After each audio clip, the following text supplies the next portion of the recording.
Good morning everyone. स्वागत है आप सभी का हमारे यूट्यूब परिवार सिंप्लीफाई यूपीपीएससी में। मैं अतुल मिश्रा आपको आज साइंस बायोलॉजी सब्जेक्ट पढ़ाने जा रहा हूं।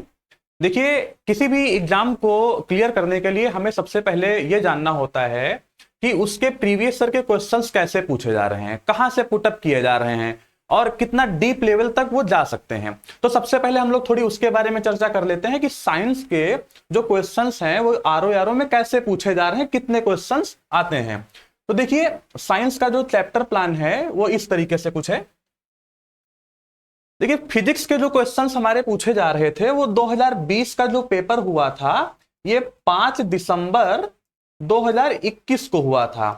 तो उसमें जो साइंस में क्वेश्चंस पूछे गए थे वो फिजिक्स में 2 क्वेश्चंस पूछे गए थे, फिजिक्स में 2 क्वेश्चंस और केमिस्ट्री में भी 4 क्वेश्चंस पूछे गए थे। जो सबसे ज्यादा रेशियो रहा है वो बायोलॉजी का रहा है। वो आप किसी भी 2017 वाले एग्जाम में देख लीजिए या फिर आप 2016 वाले एग्जाम में देख लीजिए, जो सबसे ज्यादा रेशियो रहा है वो रहा है जीव विज्ञान, हमारा बायोलॉजी का। तो हमें जो सबसे ज्यादा फोकस रखना होता है वो अपने बायोलॉजी सब्जेक्ट पर ही फोकस रखना होता है। देखिए, हालांकि जो 2017 वाला पेपर हुआ था उसमें सबसे ज्यादा बायोलॉजी के क्वेश्चंस पूछे गए थे, लेकिन ये जो है रेशियो कम हुआ है इस बार। ऐसा ये जरूरी नहीं है कि आने वाले जो एग्जाम आने वाला है उसमें भी ये रेशियो कम हो। देखिए, 12 क्वेश्चन से सीधे बायोलॉजी के 5 क्वेश्चन पे आ गए, हो सकता है कि ये उठ करके बाद से फिर 12 क्वेश्चन पर हम लोग पहुंच जाएं, ऐसा भी तो हो सकता है। तो हमें जो सबसे ज्यादा फोकस रखना है बायोलॉजी पर रखना है, और उसके बाद भी हम लोग फिजिक्स भी पढ़ेंगे, केमिस्ट्री भी पढ़ेंगे। तो सबसे पहले हम लोग डिस्कस कर लेते हैं कि बायोलॉजी का सिलेबस क्या है, सबसे ज्यादा क्वेश्चंस कहां से आते हैं। हमें एक प्रॉपर योजना बना करके पढ़ाई करनी है। देखिए, बिना योजना के कोई भी लक्ष्य नहीं, सिर्फ वो इच्छा के समान ही होता है। तो ध्यान रखिएगा, हमें जो अपनी पढ़ाई करनी है वो योजना बना करके एक प्रॉपर प्लानिंग से करनी है। तो मैंने जो मेन चैप्टर्स हैं जहां से सबसे ज्यादा क्वेश्चंस बायो में पुट किए जा रहे हैं उन चैप्टर्स को इस सीरीज में लगा रखा है। देखिए, सबसे पहले हमको पढ़ना रहेगा सेल। सेल क्या होती है? एक बेसिक यूनिट ऑफ लाइफ होती है। तो अभी हम सेल के आज के जो क्लास है, आज की क्लास में हम लोग सिर्फ डिस्कस करने वाले हैं सेल के बारे में। किसके बारे में डिस्कस करने वाले हैं? सेल के बारे में। लेकिन जो ये चैप्टर प्लान है, इस चैप्टर प्लान को पहले हम लोग थोड़ा सा डिस्कस कर लेते हैं। देखिए, सेल के बाद हम लोग पढ़ेंगे स्केलेटन सिस्टम। क्या पढ़ेंगे? Skeleton system. स्केलेटन सिस्टम में हम लोग बोन, कार्टिलेज और जो भी उससे रिलेटेड सारी चीजें होती हैं वो सब पढ़ेंगे। बोन हमारा क्या होता है? जो हमारे शरीर को सपोर्ट देने का काम करता है, बोन। उसके बाद हम लोग पढ़ेंगे मस्कुलर सिस्टम। मस्कुलर सिस्टम क्या होता है? ये हमारे शरीर का पेशीय तंत्र होता है। पेशियां जैसे कैसे वर्क करती हैं, जैसे मैंने अभी हाथ ऐसे किया, इस तरीके से मैं हाथ ऊपर कर रहा हूं, नीचे कर रहा हूं, तो ये क्या है? हमारा मस्कुलर वर्क हो रहा है, लेकिन ये हमारी इच्छा से हो रहा है। तो इसमें हमको 2 पेशियों के बारे में पढ़ना है, एक ऐच्छिक पेशियां और दूसरा अनैच्छिक पेशियां। फिर हम लोग डाइजेस्टिव सिस्टम के बारे में पूरा पढ़ेंगे। डाइजेस्टिव सिस्टम में क्या होता है कि हमारे मुख से लेकर के जो हमारा इंजेक्शन होता है खाने का, इंजेक्शन से एक्सर्शन तक सारी चीजें हम लोग इसमें पढ़ेंगे डाइजेस्टिव सिस्टम में। फिर रेस्पिरेटरी सिस्टम, श्वसन तंत्र। सर्कुलेटरी सिस्टम, परिसंचरण तंत्र होता है हमारा, जो रुधिर होता है उसका परिसंचरण कैसे होता है बॉडी में। उसी में हम लोग हार्ट के बारे में पढ़ेंगे, दायां लिंद, बायां लिंद, इस तरीके से। फिर जो हम डिस्कशन करेंगे वो ब्लड के बारे में पूरी विस्तार से चर्चा करेंगे। आरबीसी, डब्ल्यूबीसी, आरबीसी का जीवन काल, डब्ल्यूबीसी के प्रकार, इन सभी के बारे में हम लोग डिस्कस करेंगे। फिर उत्सर्जन तंत्र के बारे में पढ़ेंगे। जैसे मान लीजिए हम कोई चीज अपने शरीर में लेते हैं तो उसका जो वेस्ट होता है वो उत्सर्जित होता है कि नहीं होता है। जैसे गर्मी में पसीना हमारे बहुत ज्यादा आता है, तो क्या वो उसका उत्सर्जन हो रहा है। तो इस तरीके से जो एक्सपेटरी या उत्सर्जन तंत्र है हम लोग उसके बारे में डिस्कस करेंगे। फिर तंत्रिका तंत्र, नर्वस सिस्टम, रिप्रोडक्शन सिस्टम, प्रजनन तंत्र या उससे रिलेटेड सारी चीजें हम लोग पढ़ेंगे। फिर जो हम लोग डिस्कस करने वाले हैं आगे चल करके वो है gland, endocrine gland, exocrine gland. अब एंडोक्राइन ग्लैंड में कौन कौन सी ग्लैंड्स हमारी आती हैं, एक्सोक्राइन ग्लैंड में कौन कौन सी हमारी ग्लैंड आती हैं, इन सबके बारे में चर्चा करेंगे। और जब हम लोग पढ़ेंगे न्यूट्रिशियन का चैप्टर, तो न्यूट्रिशियन का चैप्टर पढ़ने के बाद उसमें हम लोग डिस्कस कर लेंगे फूड और हेल्थ एंड हाइजीन, इसी में कंप्लीट हो जाएगा जो न्यूट्रिशियन चैप्टर है। और ये न्यूट्रिशियन का ही एक पार्ट है ह्यूमन डिजीजेस, लेकिन इसको हम अलग से पढ़ेंगे, क्योंकि ह्यूमन डिजीजेस एक ऐसा चैप्टर है, मानव रोग, जिसमें से क्वेश्चन एक ना एक क्वेश्चन आपको देखने को मिल ही जाता है, वो किसी भी एग्जाम में हो। तो ये मैंने चैप्टर प्लान डिस्कस कर दिया आप सभी के सामने, तो आपको इसी क्रम में चलना रहेगा। तो चलिए हम लोग आगे बढ़ते हैं, आगे देखते हैं हम लोग को आज क्या पढ़ना है। देखिए हम लोग जैसे बायो के बारे में डिस्कस कर रहे हैं, बायोलॉजी के बारे में डिस्कस कर रहे हैं, तो बायोलॉजी में सबसे पहले हम लोग को यह जानना होगा कि बायो है क्या। बायोलॉजी एक ऐसा साइंस है जिसमें हम लोग जीवों का अध्ययन करते हैं। किसका अध्ययन करते हैं? जीवों का। तो जब जीवों का अध्ययन करते हैं तो जीव तो दो प्रकार के होते हैं, सजीव और निर्जीव। तो बायोलॉजी में हम लोग किसका अध्ययन करते हैं? बायोलॉजी में जो अध्ययन हमारा किया जाता है वो सजीवों का अध्ययन किया जाता है, यानी कि जिनमें जान होती है। अब इसमें किस प्रकार का अध्ययन हम लोग करते हैं? तो देखिए इसमें सबसे पहले हम लोग जीवों की वृद्धि, उनका विकास कैसे हो रहा है, उनकी वृद्धि कैसे हो रही है, उनका संरचनात्मक विकास क्या है, इन सब चीजों के बारे में हम लोग इसमें डिस्कस करेंगे। तो बायोलॉजी की दो शाखाएं होती हैं, एक जूलॉजी होती है, इस जूलॉजी को हम लोग बोलते हैं जंतु विज्ञान। इस जूलॉजी को क्या बोलते हैं हम लोग? जंतु विज्ञान। इसमें ह्यूमन बींग्स और एनिमल्स का हम लोग अध्ययन करेंगे, उसके बारे में पढ़ेंगे। दूसरी इसकी बायोलॉजी की ब्रांच जो होती है वो ब्रांच होती है बॉटनी की। इसमें हम लोग प्लांट्स के बारे में डिस्कस करते हैं और उनका वर्गीकरण, उनका विकास कैसे हुआ, उनकी प्रजातियां कितनी हैं, इन सब चीजों के बारे में जो डिस्कशन करेंगे, जो बात करेंगे हम लोग, वो बॉटनी में करेंगे। तो देखिए जीव विज्ञान विज्ञान की ऐसी शाखा है जिसमें सभी सजीवों का अध्ययन किया जाता है। जीव विज्ञान विज्ञान की ऐसी शाखा है जिसमें सभी सजीवों का अध्ययन किया जाता है। ठीक है। जीव विज्ञान के जनक कौन है? जीव विज्ञान के जनक जो हैं वो अरस्तु हैं। कौन है जीव विज्ञान के जनक? अरस्तु हैं। अरस्तु वही हैं जो सिकंदर के गुरु थे। कौन थे? सिकंदर के गुरु थे। जीव विज्ञान में हम, अभी मैंने बताया कि जीव विज्ञान में हम लोग किन किन चीजों का अध्ययन करेंगे। तो जीव विज्ञान में जो हम अध्ययन करते हैं वो अध्ययन करते हैं जीवों की संरचना का, उनके कार्य का, उनका विकास कैसे हुआ है, तथा उनकी पहचान के बारे में हम लोग डिस्कस करेंगे। ठीक है। देखिए जो जीव विज्ञान के जनक अरस्तु हैं, तो अरस्तु ने केवल विज्ञान के क्षेत्र में ही काम नहीं किया है, उन्होंने और अन्य क्षेत्रों में भी काम किया है। अपने समय के ये महान दार्शनिकों में गिने जाते हैं। जो मनोविज्ञान थोड़ा बहुत पढ़े होंगे तो उनको पता होगा कि आत्मा का मनोविज्ञान जो है वो अरस्तु ने ही दिया था। ठीक है। तो अरस्तु एक बहुत बड़े अपने समय के यूनान दार्शनिक भी थे, और जो सिकंदर था उनके गुरु भी अरस्तु थे। ठीक है। तो जीव विज्ञान के जनक कौन है? जीव विज्ञान के जनक जो हैं वो अरस्तु हैं। ठीक है। अब हम लोग आगे बढ़ते हैं। तो जो पहला चैप्टर अभी मैंने चैप्टर प्लान में आपको बताया था, जो पहला चैप्टर है वो है सेल। पहला चैप्टर क्या है? सेल। अब हम लोग सेल के बारे में थोड़ा बहुत जान लेते हैं। देखिए आप सभी ने लड्डू तो खाया ही होगा, शादी के लड्डू सबने खाए होंगे आई थिंक। तो जो लड्डू बनता है वो छोटी छोटी बूंदियों से मिलकर के बनता है। कैसे बनता है? छोटी छोटी बूंदियों से मिलकर के बनता है।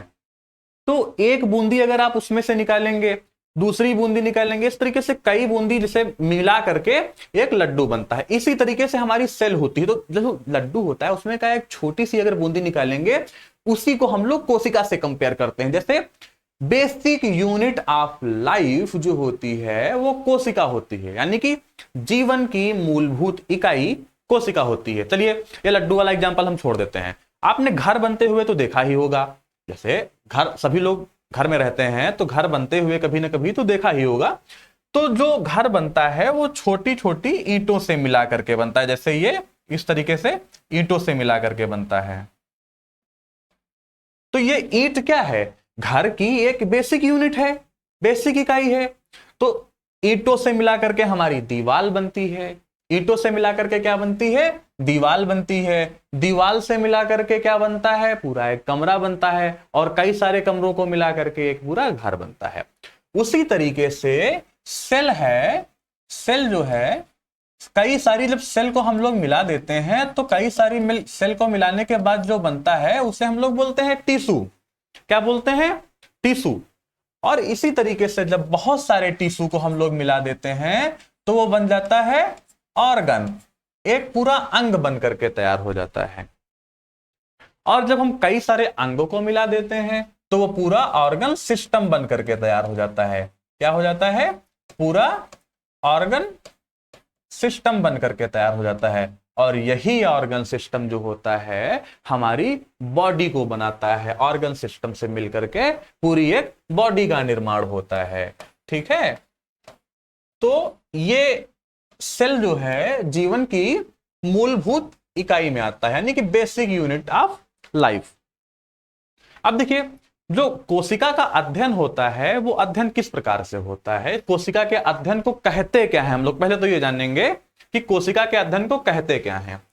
तो कोशिका का जो अध्ययन होता है वो साइटोलॉजी कहलाता है। क्या कहलाता है, साइटोलॉजी। देखिए, अब कोशिका की खोज, इसके बारे में हम लोग पढ़ते हैं कि कोशिका की खोज किसने की। तो कोशिका की जो खोज हुई थी वो रॉबर्ट हुक ने की थी। किसने की थी, रॉबर्ट हुक ने। ये कब की थी, 1665 ईस्वी में की थी। ये 5 लिखा हुआ है, 1665 ईस्वी में रॉबर्ट हुक ने कोशिका की खोज की थी। लेकिन इन्होंने जो कोशिका खोजी थी वो कोशिका मृत कोशिका थी। क्या थी, वो मृत कोशिका थी। अब जीवित कोशिका, उसके बारे में पढ़ते हैं। तो जीवित कोशिका की जो खोज की थी ये की थी ल्यूवेनहॉक ने। किसने की थी, ल्यूवेनहॉक ने। ये ल्यूवेनहॉक वही हैं जिन्होंने जीवाणु को भी खोजा था, इसीलिए इनको फादर ऑफ बैक्टीरियोलॉजी भी बोलते हैं। क्या बोलते हैं, फादर ऑफ बैक्टीरियोलॉजी। और रॉबर्ट हुक जो हैं इनको हम लोग बोलते हैं, यहां पे लिखे दे रहा हूं मैं, एरो बना करके ध्यान दीजिएगा, फादर ऑफ साइटोलॉजी। क्या बोलते हैं इन्हें, फादर ऑफ साइटोलॉजी। ये सीधा सीधा क्वेश्चंस पूछ लेगा कि कोशिका की, जीवित कोशिका की खोज किसने की थी या मृत कोशिका की खोज किसने की थी। हम केवल ये पढ़ करके जाएंगे कि कोशिका की खोज रॉबर्ट हुक ने की थी, बस वहीं पर आप क्वेश्चन गलत करके चले आएंगे अगर उसने जीवित कोशिका पूछ लिया तो।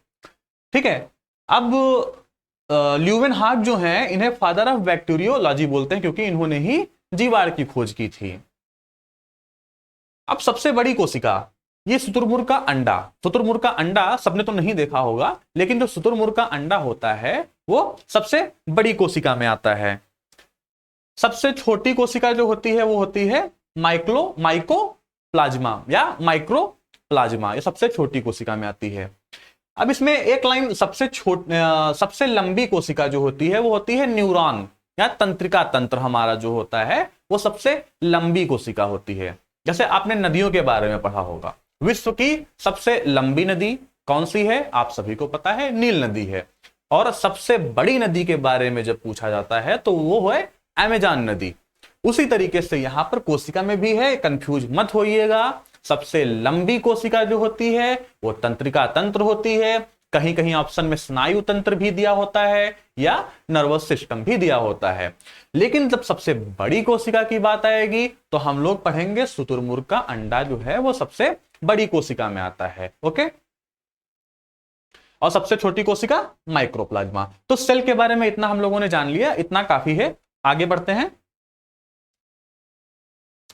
अब हम लोग पढ़ेंगे कोशिका के अंग। क्या पढ़ेंगे, कोशिका के अंग।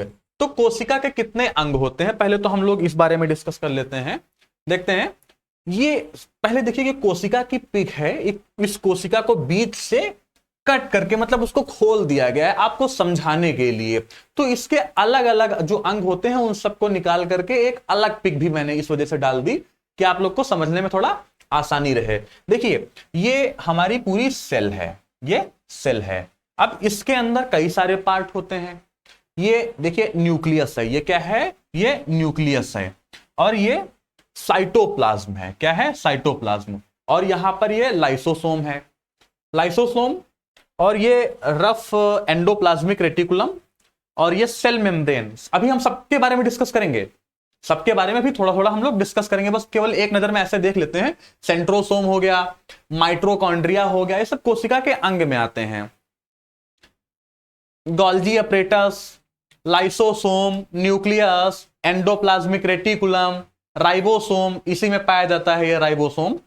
तो सबसे पहले जो हम लोग कोशिका के अंग के बारे में डिस्कस करेंगे वो है कोशिका झिल्ली, यानी कि सेल मेम्ब्रेन। देखिए, सेल का सुरक्षा कवच भी इसे बोलते हैं। क्यों? क्योंकि जो सेल होती है उस सेल के ऊपर एक पूरी मेम्ब्रेन, एक झिल्ली चढ़ी होती है। उस झिल्ली को हम लोग क्या बोलते हैं? सेल मेम्ब्रेन या कोशिका झिल्ली बोलते हैं। देखिए, कोशिका झिल्ली जो हमारी निर्मित होती है, यह बनी होती है प्रोटीन से। सीधा सीधा क्वेश्चंस आपके उसमें डाल देंगे कि प्रोटीन से, कोशिका झिल्ली का निर्माण किससे होता है? प्रोटीन से, एंजाइम से, या और भी ऑप्शंस उसमें दे देंगे। तो आपको लगाना है प्रोटीन से निर्मित कोशिका झिल्ली होती है। अब देखिए, सभी कोशिकीय अंग जो होते हैं इसी झिल्ली के अंदर पाए जाते हैं। कहां पाए जाते हैं? इसी झिल्ली के अंदर। तो ये जो झिल्ली है, सेल पर देखिए ध्यान से आप लोग, ये सेल पर देखिए, ये झिल्ली पूरी इस तरीके से ये चढ़ी हुई होती है। तो इसी झिल्ली के अंदर ही सभी कोशिकीय अंग पाए जाते हैं। और ये जो झिल्ली होती है ये सेमी परमिएबल होती है, मतलब कि अर्धपारगम्य। ये कुछ ही चीजों को हमारे सेल के अंदर जाने देती है। ठीक है, अब हम लोग डिस्कस करेंगे माइटोकॉन्ड्रिया के बारे में। सेल का दूसरा अंग होता है माइटोकॉन्ड्रिया। तो माइटोकॉन्ड्रिया क्या होता है? सेल का पावर हाउस होता है। इसे पावर हाउस क्यों बोलते हैं? क्योंकि जो सेल का अंदर श्वसन का काम होता है, रेस्पिरेशन का काम होता है, वो माइटोकॉन्ड्रिया में ही होता है। जब हम लोग रेस्पिरेटरी सिस्टम के बारे में पढ़ रहे होंगे तो इसको और विस्तार से पढ़ेंगे, क्योंकि उसमें सेलुलर रेस्पिरेटरी सिस्टम के बारे में भी पढ़ना होगा हमें। तो ये जो माइटोकॉन्ड्रिया है, ये माइटोकॉन्ड्रिया कोशिकीय आपसी श्वसन का कार्य करती है। क्रेल्स चक्र नहीं, ये बेटा क्रेब्स चक्र होगा। क्या होगा? क्रेब्स चक्र। इसको क्रेब्स साइकिल भी बोलते हैं। तो इसमें क्रेब्स साइकिल होती है। क्रेब्स जो थे साइंटिस्ट थे, इन्होंने ही इसकी खोज की थी, इसी वजह से इसका नाम क्रेब्स साइकिल है। तो क्रेब्स चक्र के फलस्वरूप इसमें 38 एटीपी का निर्माण होता है। कितने एटीपी? 38 एटीपी। अब ये एटीपी क्या है, इसके बारे में भी हम लोग जब पढ़ रहे होंगे रेस्पिरेटरी सिस्टम तब और विस्तार से पढ़ेंगे। एटीपी का फुल फॉर्म होता है एडेनोसिन ट्राइफॉस्फेट। तो क्रेब्स चक्र के फलस्वरूप इसमें 38 एटीपी का निर्माण होता है, और यही एटीपी मिलकर एक ग्लूकोज बनाते हैं। देखिए, एक क्वेश्चन आपसे यहां से यह भी पुटअप किया जा सकता है कि एक ग्लूकोज का निर्माण कितने एटीपी से मिलकर के होता है?